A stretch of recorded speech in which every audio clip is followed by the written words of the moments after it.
meus amados irmãos, paz seja convosco, a nossa irmã esteja conosco aqui, e eu estendo a saudação a todos os nossos irmãos que nos acompanham através de seus aparelhos celulares, onde quer que estejam, que a nossa saudação também chegue a todos em nome do Senhor Jesus. Eu quero, neste momento, agradecer aos nossos irmãos que têm ajudado o nosso trabalho, têm compartilhado nossas lives aos domingos. Nós tivemos no último domingo um número bastante expressivo de visualizações, graças a você que compartilhou, você que tem ajudado nesse trabalho na divulgação da Palavra de Deus. Eu creio que isso é para a glória de Deus, não é para a glória do homem. Nós somos Igreja de Deus aqui em Águas Lindas, em Belém, Pará, no estado do Pará. E alguns irmãos nos acompanham, fora do país também. Nossa saudação a todos os nossos irmãos. E para você que talvez ainda não conhece, nós temos um canal no YouTube, onde você pode ali encontrar nossas mensagens, nossas reflexões. Ok? Mauro Silva GBP, tudo junto, letra minúscula, você pode entrar ali.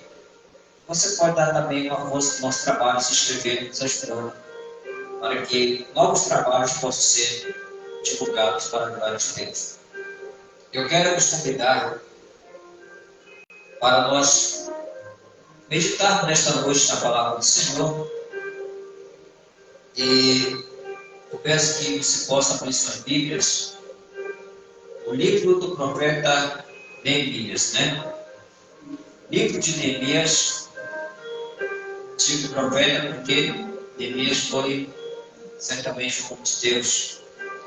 Neemias, capítulo 4, eu quero ler com você do versículo 1 ao versículo de número 5. Eu vou trazer uma palavra bastante reflexiva e um tanto didática também, para te levar à compreensão acerca do ambiente espiritual que cerca a tua vida, que cerca a minha vida e que cerca a nossas vidas. Neemias, capítulo 4, versículo de 1 a 5, que diz assim: Quando Sanbalate ouviu que reedificávamos o muro, ficou furioso, se indignou muito e zombou dos judeus. Disse na presença de seus irmãos e do exército de Sanbalate em Samaria: Que fazem estes fracos judeus? Será que vão reedificar o muro? Irão eles sacrificar? Acabarão a obra num só dia? Conseguirão vivificar as pedras que foram queimadas? Tobias, o amonita que estava ao seu lado, disse: Ainda que reedifiquem, vindo uma raposa derrubará o seu muro de pedra. Ouve, ó nosso Deus, pois somos desprezados. Faze cair a vergonha deles sobre a sua cabeça e faze com que sejam um despojo numa terra de cativeiro. Olhe comigo. Maravilhoso Deus, Pai bendito, fala conosco, Senhor, através da Tua palavra neste momento, Senhor. Pai querido, que a Tua palavra nos vivifique nesta noite, Senhor, nos trazendo alento, nos trazendo força, Deus, para esta caminhada que é tão difícil, Pai, que às vezes nós passamos por desafios, desafio este, Pai querido, que quer nos levar a parar, Senhor. Às vezes o inimigo se levanta contra nós, contra nossas vidas, mas em Ti nós faremos por isso, Pai. Que o Senhor nos dê compreensão nesta noite, em nome de Jesus. Vivifica-nos através da Tua palavra, Senhor. em nome de Jesus. Amém e amém. Então, quais são as abordagens de Satanás nos faz de uma maneira muito discreta, porque na maioria das vezes nós nem percebemos que ele está envolvido. Mesmo porque nós esperamos que as suas manifestações se deem de uma forma assombrosa. Às vezes não imaginamos que o inimigo ele mora ao lado, está do nosso lado. Às vezes nós até esperamos que o adversário ele venha de uma forma assustadora. Porém, quando o apóstolo Paulo, escrevendo aos Coríntios, na sua segunda carta, capítulo 11, versículo 14, ele vai dizer-nos que Satanás ele pode se transfigurar em anjo de luz. Então a Bíblia ela vai nos mostrar completamente ao contrário daquilo que às vezes nós pensamos. Então é preciso você discernir e compreender toda a ambiência espiritual em que você está vivendo. Neemias, ele viveu um período muito difícil em sua vida.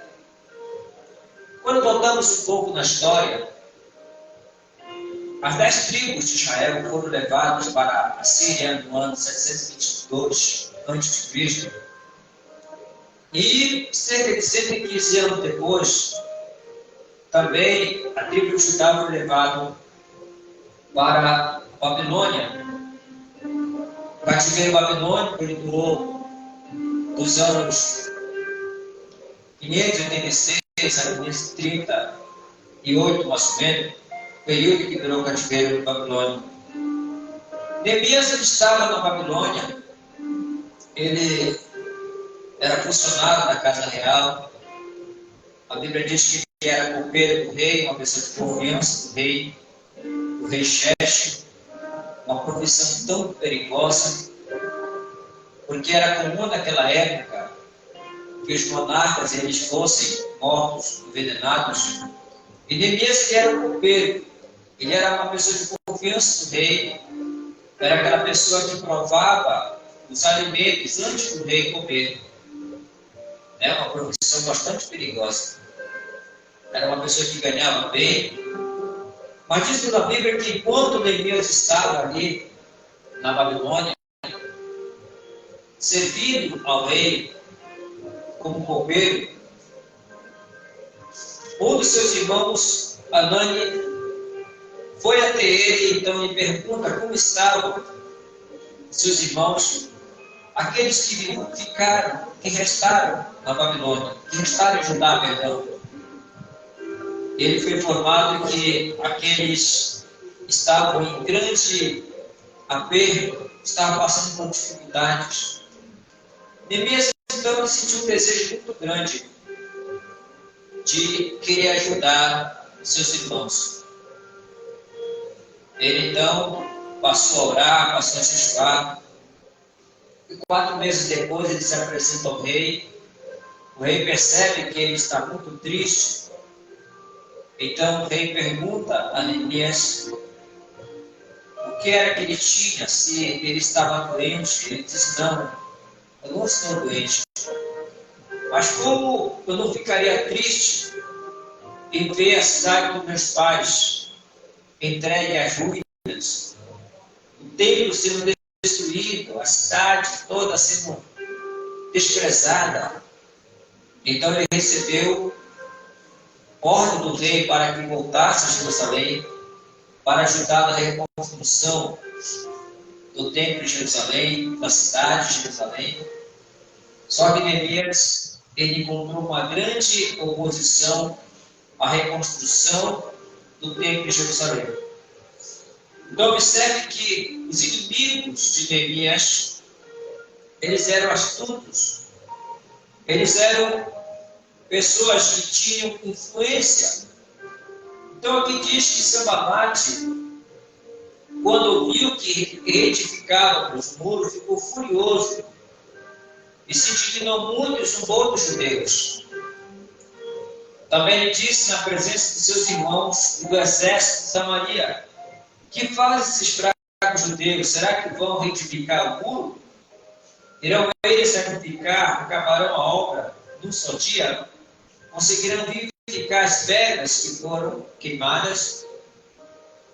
Então observe que Sanbalat, que era governador de Samaria, ele se levanta contra aquela grande obra que Neemias estava fazendo.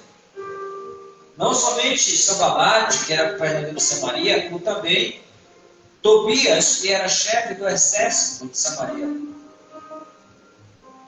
Então eles se uniram com o propósito de pôr impedimento à obra que Neemias estava fazendo. Tem um outro inimigo também que aparece no capítulo 6, versículo 1, o nome de Gesem, que era governador dos Arábios. Ele também foi um dos inimigos que se levantou contra a obra que Neemias estava a executar. Mas a oposição à obra, ela é proporcional à obra que você está realizando. Vou repetir de novo. A oposição é proporcional à obra que você está realizando. Se a obra é grande que você está fazendo para Deus, a oposição também é proporcional a esta grande obra.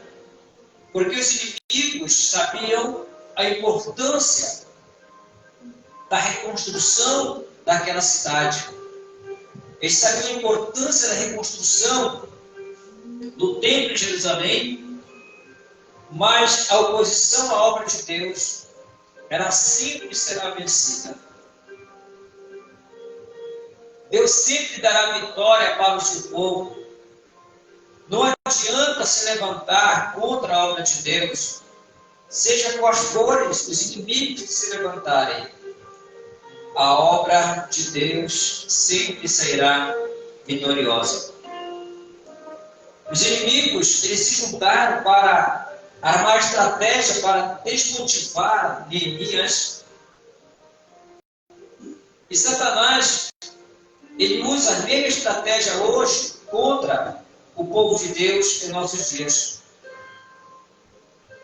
Então, qual foi a primeira estratégia que o adversário colocou contra Neemias? Foi colocar o desânimo. Porque uma vez que eles começaram a falar palavras negativas, eles pensavam que eles iriam fazer com que Neemias ficasse desanimado. Só que o desânimo é algo tão nocivo na vida de um cristão que ele tira as forças do cristão. Desânimo do latim é desamor, que significa sem alma. Desânimo é o resultado de conflito sentido entre expectativa e um acontecimento que parece diminuir as chances dessa expectativa se concretizarem. Trata-se de uma resposta emocional. Se aplica à falta de vontade de fazermos aquilo que normalmente desenvolvíamos com tanto afinco.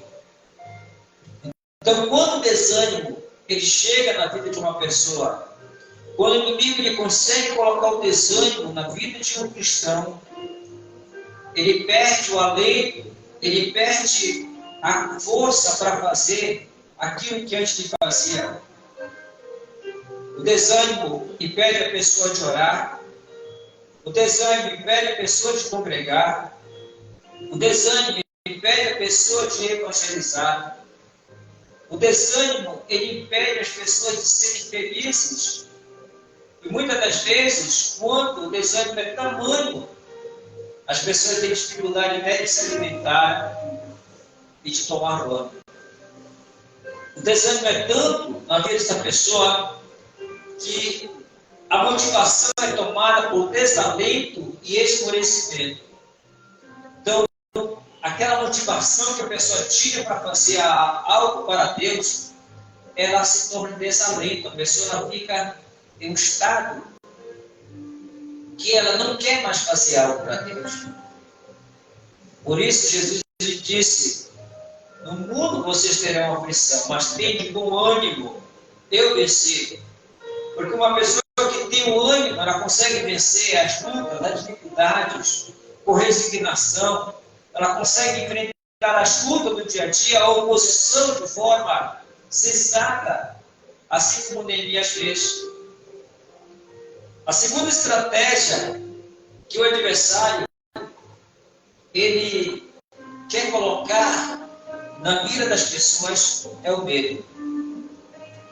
No capítulo 4, versículo 7, diz que quando porém, Sanbalate e Tobias, os árabes, os amonitas, os adonitas ouviram que ia avante a reparação dos muros de Jerusalém e que já as brechas se começaram a tapar, iraram-se muito. Então, o adversário, ele procura colocar medo para que a pessoa não avance. E o medo, ele é algo que aprisiona as pessoas. O medo te aprisiona naquilo que você mais teme. Imagine uma pessoa que ela tem medo de uma parada. Ela vê uma parada como um grande problema para ela, porque o medo faz ela dimensionar o problema. Então, quando a pessoa ela tem medo, ela dimensiona o problema. Tudo se torna grande para ela, porque o medo não deixa que ela veja a realidade. O medo aprisiona ela em um estado que ela não consegue sair do lugar. O medo faz com que ela paralise, com que ela fique estagnada, com que ela não avance. Só que nós precisamos confiar em Deus. Nós precisamos ter esta confiança em Deus, mesmo nos momentos de dificuldade. Nós precisamos olhar para Deus como olhou o salmista Davi, no Salmo 23. Ele disse que ainda que eu ande pelo vale da sombra e da morte, eu não terei medo. Porque quando confiamos em Deus, Deus se torna a nossa fortaleza. Deus ele se torna o nosso escudo. No Salmo 91, o salmista ele vai falar da sua total confiança no Deus que lhe serve. Olha o que diz o Salmo 91, versículo de número 2. Versículo 1 e 2. Aquele que habita no esconderijo do Altíssimo, à sombra do Onipotente descansará. Direi do Senhor, Ele é o meu refúgio e a minha fortaleza, o meu Deus, em quem eu confio. Certamente Ele te livrará do laço do passarinheiro e da peste perniciosa. Te cobrirá com as suas penas, debaixo das suas asas estarás seguro. A sua verdade é escudo e broqueiro. Então nós precisamos encarar o medo e saber que Deus é maior em nossas vidas. A terceira estratégia do inimigo que ele usa para tentar fazer com que a obra pare é dividir o povo. Primeiro, ele quer causar o desânimo. Segundo, ele quer colocar o medo. Em terceiro lugar, ele quer dividir o povo. Neemias capítulo 5, versículo de 1 a 5, eu quero ler com você. Se você puder nos acompanhar em sua casa, com uma Bíblia, se você quiser fazer essas anotações também, fique à vontade. Neemias capítulo 5, versículo de 1 a 5. Ora, os homens e as suas mulheres levantaram um grande clamor contra os judeus e os irmãos. Alguns diziam: nossos filhos e nossas filhas somos muitos que se nos dê trigo para que comamos e vivamos. Outro dizia: estamos empenhando nossas terras, as nossas vinhas e as nossas casas para conseguirmos trigo durante a fome. Ainda outros diziam: tomamos dinheiro emprestado até para o tributo do rei sobre as nossas terras e as nossas vinhas. Embora tenhamos o mesmo sangue que nossos irmãos, nossos filhos sejam tão bons como os deles, contudo temos de sujeitar os filhos a nossas filhas para serem servos. Algumas de nossas filhas já foram reduzidas à escravidão, o que não podemos evitar, porque os nossos campos e as nossas vinhas pertencem a outros. Observe que os judeus mais ricos estavam se aproveitando da necessidade dos mais pobres. Estavam emprestando dinheiro com juros. E aquilo causou uma divisão no meio do povo. Então essa divisão, ela enfraquece. Entendam que nós não somos fracos quando somos atacados por fora. Nós somos fracos quando nós lutamos uns contra os outros. Eu acho interessante a história de Abraão e Ló, quando começa a haver contenda entre os pastores de Abraão e os pastores de Ló. O texto lá em Gênesis 13, versículo 7, vai dizer que os jebuseus, os cananeus, habitavam naquela terra. Mas o que tem a ver esses homens com a briga que estava havendo entre os pastores de Ló e os pastores de Abraão? É porque os inimigos estavam vendo que eles estavam se enfraquecendo. Aqueles povos que estavam ali ainda poderiam muito bem vencê-los se eles continuassem naquela briga. Por isso Abraão, ele prefere que seu sobrinho Ló pegue outro rumo, mas que não fique mais brigando. Porque o inimigo, ele gosta de dividir. E o próprio Jesus disse que um reino dividido contra si mesmo não prevalece. Então observe que o inimigo, ele não conseguiu parar Neemias com desânimo, ele não conseguiu parar Neemias com medo, mas ele tentou agora dividir o povo. E uma vez que o povo estava dividido, ele se tornaria uma presa fácil para os seus adversários. Eu costumo dizer que nós juntos, nós somos mais fortes. Nós temos mais condições para vencermos as lutas do dia a dia. A quarta estratégia que o inimigo ele usa para se opor à obra de Deus é a aproximação. Capítulo 6 de Neemias, versículo de 1 a 4, diz assim: Ouvimos Sanbalate, Tobias, Gesem, o árabe, e o resto dos nossos inimigos, que eu tinha reedificado o muro, e que nele já não havia brecha alguma, embora até esse tempo não tinha posto as portas dos portais. Sanbalate e Gesem mandaram dizer: Venham, encontremos-nos numa das aldeias na planície de On, porém planejado fazer-me mal. De modo que lhes enviei mensageiros com esta resposta: estou fazendo uma grande obra e não poderei descer. Porque cessaria a obra enquanto eu deixasse e fosse ter convosco? 4 vezes me enviaram a mesma mensagem e cada vez lhe dei a mesma resposta.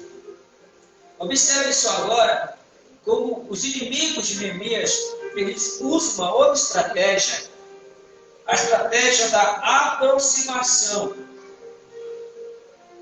O inimigo, ele tenta se aproximar das pessoas de maneira que ele possa neutralizar, tirar a força da pessoa. Então, muito cuidado. Por isso que O apóstolo Pedro nos diz que nós devemos ser sóbrios e vigilantes, porque o diabo, nosso adversário, ele anda ao nosso derredor como um leão, rugindo, procurando quem tragar. Nós devemos vigiar, muito cuidado, porque o inimigo, ele tenta se aproximar para tirar proveito de você. Por isso diz o apóstolo Paulo, não deixe lugar a ele. Resista-o. Se sujeite a Deus e resista ao adversário que fugirá de vós. Então nunca permita que o inimigo se aproxime de você ao ponto de tocar em sua vida e derrubar você. Seja vigilante, porque esses homens, eles se aproximaram de Neemias com a tentativa de derrubá-lo, de pegar o ponto fraco dele. Então, muito cuidado com o que você anda. Muito cuidado com o que entra na tua casa, entra no teu carro, no teu escritório, com o que entra na tua empresa, com o que você conversa, a quem você conta os teus segredos, a quem você conta os teus sonhos, os teus projetos, porque possa ser que ele seja um adversário que esteja torcendo o contrário para que isso não se concretize na tua vida. A quinta estratégia do adversário é a calúnia. Versículo 5 a 8 do capítulo 6 de Neemias. Então Sanbalate, pela quinta vez, enviou-me o seu moço com uma carta aberta na sua mão, na qual estava escrito, entre as gentes se ouviu, e Gesem diz que tu e os judeus intentas revoltar-vos, por isso edificais o muro, além do mais, segundo se diz, queres ser o rei deles, e que nomeastes profetas para proclamarem a teu respeito em Jerusalém, dizendo a rei Judá, ora, essas coisas chegarão ao ouvido do rei, portanto, vem e consultemos-nos juntamente. Mandei-lhe esta resposta. De tudo que dizes, coisa alguma aconteceu. Tudo no teu coração é que o inventas. Olha só, o inimigo ele não conseguiu parar Neemias pelo desânimo. O inimigo não conseguiu parar Neemias com medo. Ele não conseguiu parar Neemias dividindo o povo. Ele não conseguiu parar Neemias com aproximação, mas agora ele tenta a calúnia. E você sabe qual é o grande mal da calúnia? É que a calúnia ela não tem pai nem tem mãe. E era muito sério a acusação que esses homens estavam fazendo contra Neemias. Eu vou te explicar por quê. Quando os judeus foram depostos de Jerusalém, de Judá para a Babilônia, a cidade ela não foi destruída. O novo rei foi colocado ali para governar. 3 meses depois, aquele rei foi morto. Depois o outro assumiu o seu lugar. E passado algum tempo, esse novo rei, ele se revoltou contra o rei da Babilônia. E o rei da Babilônia se encheu de fúria.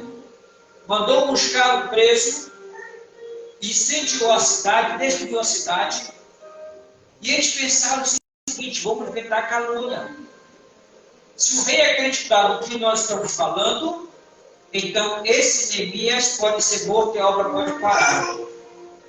Então o inimigo ele trabalha de todo meio, de todos os métodos, para tentar parar a obra de Deus. Seja pelo desânimo, seja pelo medo, seja dividindo o povo, seja na aproximação, ou seja através da calúnia. Porque ele sabe que ele provocando este cisma entre as pessoas, ele vai lograr êxito. Satanás sabe que se a calúnia ela houver no meio do povo de Deus, ele não precisa fazer nada, ele só precisa assistir de camarote o que está acontecendo. O povo por si só se destrói.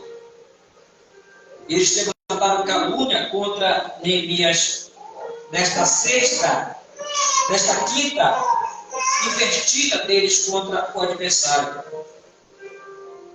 A sexta estratégia que eles usaram, que o inimigo usou, foi a infiltração. Capítulo 6 de Neemias, versículo 10 a 13, diz assim: certo dia fui à casa de Semaia, filho de Delaias, filho de Meatabel, que estava encerrado. Disse ele: encontremos-nos na casa de Deus, dentro do templo, as portas fechadas, porque virão matar-te. Esta noite virão. Eu, porém, disse: um homem como eu fugiria? E quem há como eu que entre no templo para salvar a vida? De maneira nenhuma entrarei.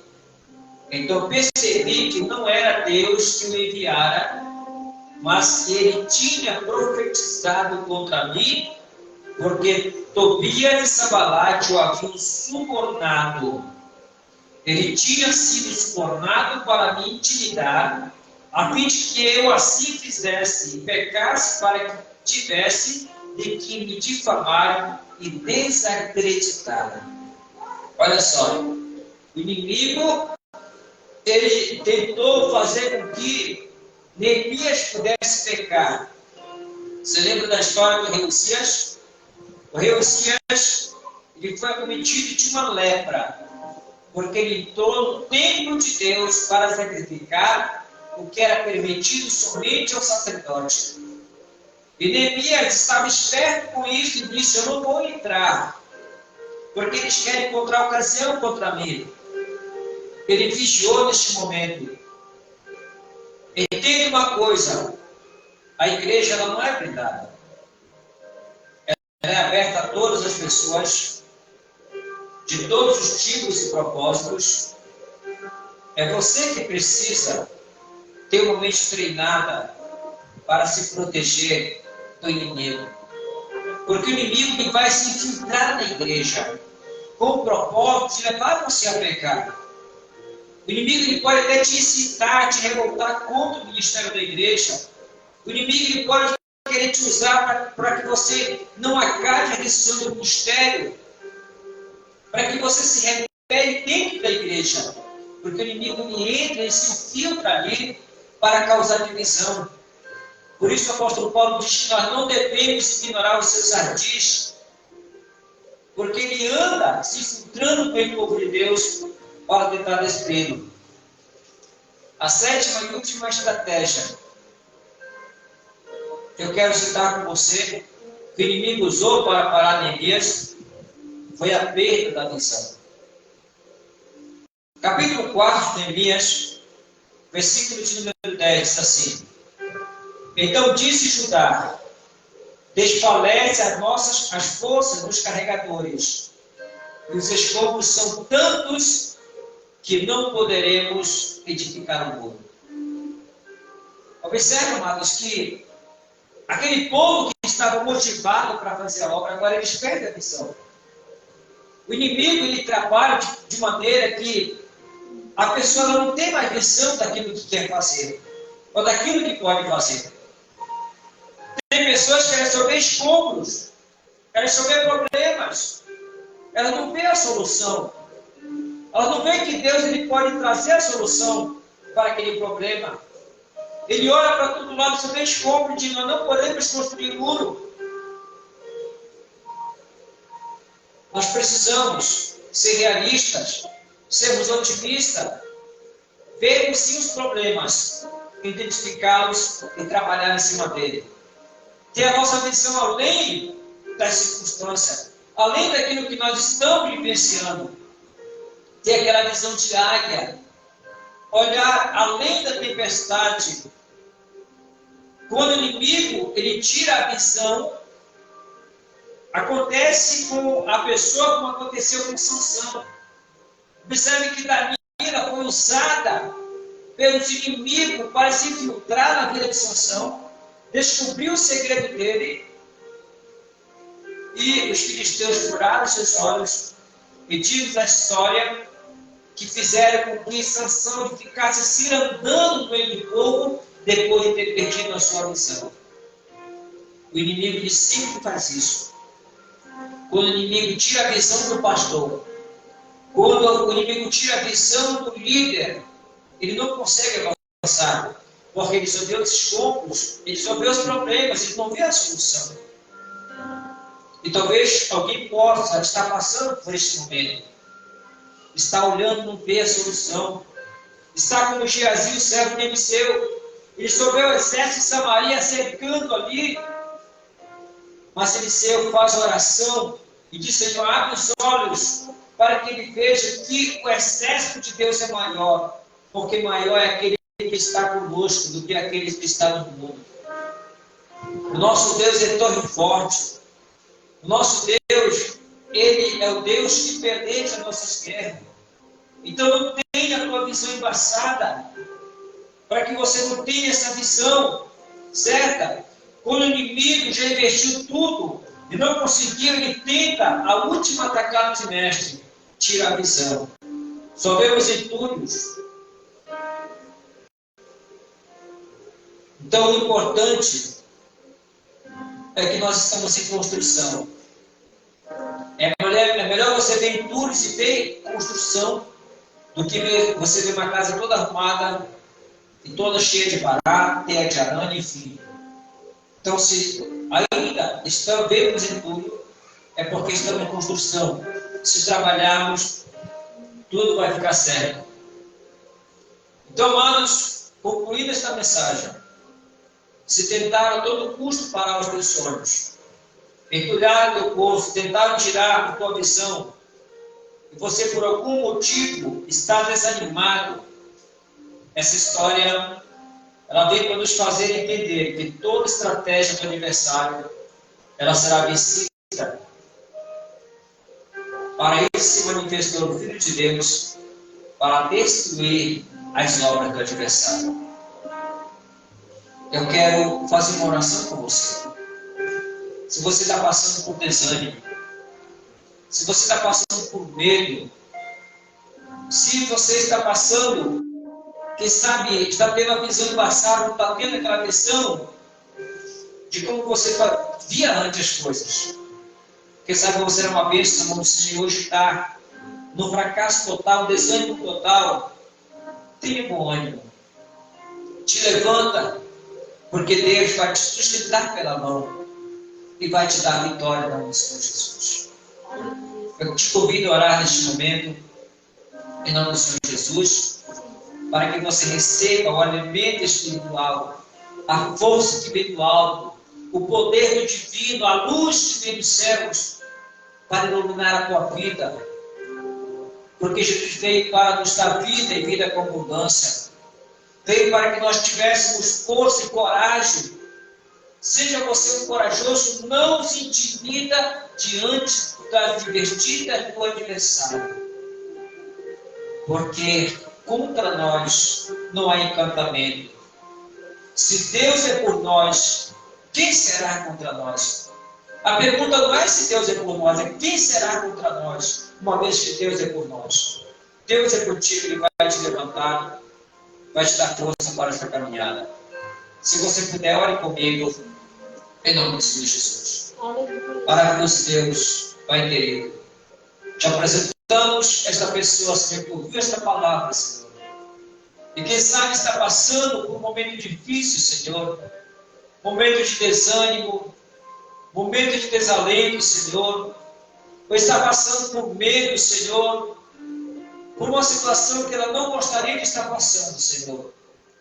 Que está no inimigo, Senhor, sua visão, ó Pai, tenta destruir seus sonhos, seus projetos, mas em nome do Senhor Jesus, ó Pai, eu quero profetizar na vida dessa pessoa a bênção, Pai, a força do alto, para que ela possa cobrar ânimo e ela possa vencer, Senhor, todas as astutas ciladas do adversário. Que nada venha para esta pessoa, que nada venha para a tua igreja, Senhor. Assim como o inimigo não conseguiu parar Neemias, porque ele confiava em ti, Senhor. E orou, Senhor, e o Senhor atendeu a sua prece, o seu pedido. Eu também te peço, Pai, nos faz mais do que vencedor em Cristo Jesus e nos dá a vitória para todo sempre. Deus amado, Se alguém que está nos assistindo, Senhor, está enfermo, eu levanto minhas mãos em nome do Senhor Jesus, Pai. Visita esta pessoa que está no hospital, que está no leito da sua casa, Senhor, que está numa sala enfermeira, que está numa UTI, que está passando por uma intervenção cirúrgica, ou que está, Deus querido, pensar que passando por dificuldades financeiras, problemas conjugal, problema no relacionamento, Senhor, crise conjugal, Senhor, crise existencial, seja qual for o problema dessa pessoa, eu te apresento nesta noite, Pai, em nome do Senhor Jesus. Pai, muito obrigado pela tua graça e pela tua misericórdia, em nome de Jesus. Amém e amém. Então, meus amados, que Deus possa nos abençoar.